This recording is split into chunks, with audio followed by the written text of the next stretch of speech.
Hello, সবাই কেমন আছো বলো। আমি তো ভালোই আছি। আর আমাকে কেমন লাগছে বলো। জাস্ট এক্ষুনি আসলাম আমার ক্লিনিক থেকে। অনেক কমেন্ট এসেছে স্কিন রিমুভ নিয়ে, অনেক কনফিউশন। তো চলো একটা ছোট করে তোমাদেরকে ইনফরমেশন দিয়েই দিই। হ্যালো এভরিওয়ান, আমি সুধা। আমার চ্যানেলে তোমাদের সবাইকে ওয়েলকাম। আমার চ্যানেলে এরকম ইনফরমেশন ভিডিও অনেক আসে। তা আমার চ্যানেলে যদি কেউ নতুন থাকো, চ্যানেলটাকে সাবস্ক্রাইব করে বেল আইকনটাকে দাবিয়ে দেবে। আর তোমাদের যদি কোনো কোশ্চেন থাকে আমাকে অবশ্যই জানিও। ওকে, আমি চেষ্টা করব তোমাদেরকে রিপ্লাই দেওয়ার। একজনই বলেছে যে স্কিন তো আমার আছে, তাহলে কি আমি রিমুভ করে দেব? কেন করবে বলো? অ্যাকচুয়ালি স্কিনটা আছে কেন, এটা কি কখনো ভেবে দেখেছো? আমাদের চোখের উপরে পাতাটা কেন আছে সেটা ভেবে দেখেছো? আমাদের মাথায় চুল কেন আছে সেগুলো ভেবে দেখেছো? না, এগুলোর প্রয়োজন। আমাদের শরীরের মধ্যে এগুলোর প্রয়োজন, তাই এইগুলো আছে। যদি আমাদের শরীরে এগুলো প্রয়োজন না থাকতো তাহলে এগুলো ভগবান দিত না। যখন ওখানের উপরে স্কিন আছে মানে ওটা স্কিনের প্রয়োজন। এখন কোনো রিলিজিয়ানে যেটা কেটে দিচ্ছে সেটা তাদের ব্যাপার, বাট ওটা কিন্তু প্রয়োজনের জন্যই ভগবান দিয়েছে। না হলে তো ভগবান দিতই না, তাই না? সৃষ্টিই করতো না ওরকম।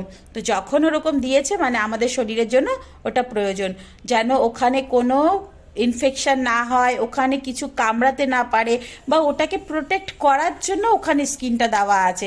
মানে ফট করে কিছু লেগে না যেতে পারে ওখানে। যদি লাগে তো স্কিনের উপর, ধরো তোমরা যখন প্যান্টের চেনটা আটকাচ্ছ তখন কি হচ্ছে, যদি স্কিন না থাকে তাহলে ডাইরেক্ট ওখানে লেগে যাবে। আর ওটা হচ্ছে নার্ভের এন্ডিং, যদি ওখানে লেগে যায় তাহলে ডাইরেক্ট তোমাদের ব্রেনের মধ্যে হিট করবে আর তোমাদের প্রবলেম হয়ে যাবে। তার জন্য স্কিন আছে যাতে স্কিনে লাগলেও কোনো অসুবিধা না হয়, স্কিনটাকে কিছু করা যায়। এর জন্য ভগবান ওটা দিয়েছে। ওটা জরুরি, এরকম কিছু না ওটা জরুরি না, ওটা জরুরি। হ্যাঁ, যখন তোমরা করছো তখন এটা পেছনে চলে যাচ্ছে। কেন যাচ্ছে? ওই পেছনে না গেলে তোমাদের যে ফিলিংসটা আছে ওটা আসবে না। যদি নার্ভের এন্ডিংয়ে স্টিমুলেট না হয় তাহলে কোনো ফিলিংস আসে না। সেই কারণে স্কিনটা পেছনে সরে যায়। আর ওটা এই কারণে মুভমেন্ট আছে, যে আগে যাচ্ছে পেছনে যাচ্ছে, আগে যাচ্ছে পেছনে যাচ্ছে। বুঝতে পেরেছো? যদি ওটা আটকানোর প্রয়োজন থাকতো তো ভগবান আটকেই দিত, তাই না? ভগবান কেন ওরকম মুভমেন্ট করার জন্য দিয়েছে? তা ওটা আমাদের, ওটা ছেলেদের শরীরে প্রচণ্ড পরিমাণে প্রয়োজন ওই জায়গাটাকে প্রোটেক্ট করার জন্য। আর ওটা হচ্ছে মেন পার্ট। ওটাকে যদি প্রোটেক্ট না রাখো তাহলে তো প্রবলেম হবেই। কারোর কারোর প্রবলেম হচ্ছে, কারোর ইনফেকশন হচ্ছে, সেটা আলাদা ব্যাপার। সেটার জন্য আমরা কিছু করতে পারি না।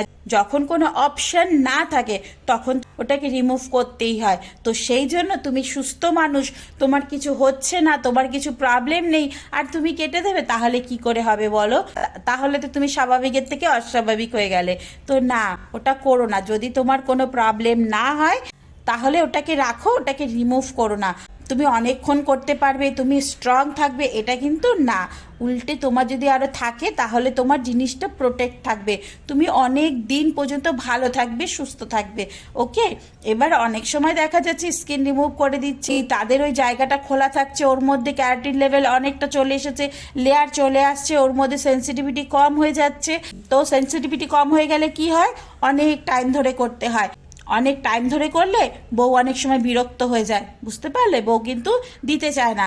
তো সেই সব দিকে না গিয়ে যেরকম আছে সেরকম থাক, ক্লিন রাখার চেষ্টা করো, ইনফেকশন যাতে না হয় সেই দিকে ধ্যান দাও।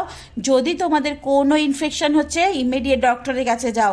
ওয়াশরুমে যাওয়ার আগে পরে নিজেদের জিনিসটাকে ক্লিন রাখো, সব সময় চেষ্টা করো পরিষ্কার রাখা। আমি অনেক ভিডিওতে বলেছি, বারবার বলছি, একটা চাড্ডি কখনো 2 দিন পরবে না, 6 থেকে 7 ঘন্টা। যদি কোনো অপশন না থাকে 12 ঘন্টা পর সেটাকে চেঞ্জ করার চেষ্টা করো। আর যদি ওয়াশরুম করার পরে ওটা ভিজে যায় বা পিকাম আসার পরে ভিজে যায় তাহলে অবশ্যই সেটাকে চেঞ্জ করো। কখনোই ভেজা চাড্ডি পরে থাকবে না, তাহলে তোমাদের পার্ট সবসময় ভালো থাকবে। চলো, আজকের ইনফরমেশনটা এতটুকুই। চেষ্টা করো নিজেদেরকে ভালো রাখার, সুস্থ রাখার। আর এরকম ইনফরমেশনের জন্য অবশ্যই চ্যানেলে থাকতে হবে কিন্তু। চলো, টাটা, বাই বাই। সবাই সুস্থ থাকবে, ভালো থাকবে, অনেক অনেক হ্যাপি থাকবে। বাই।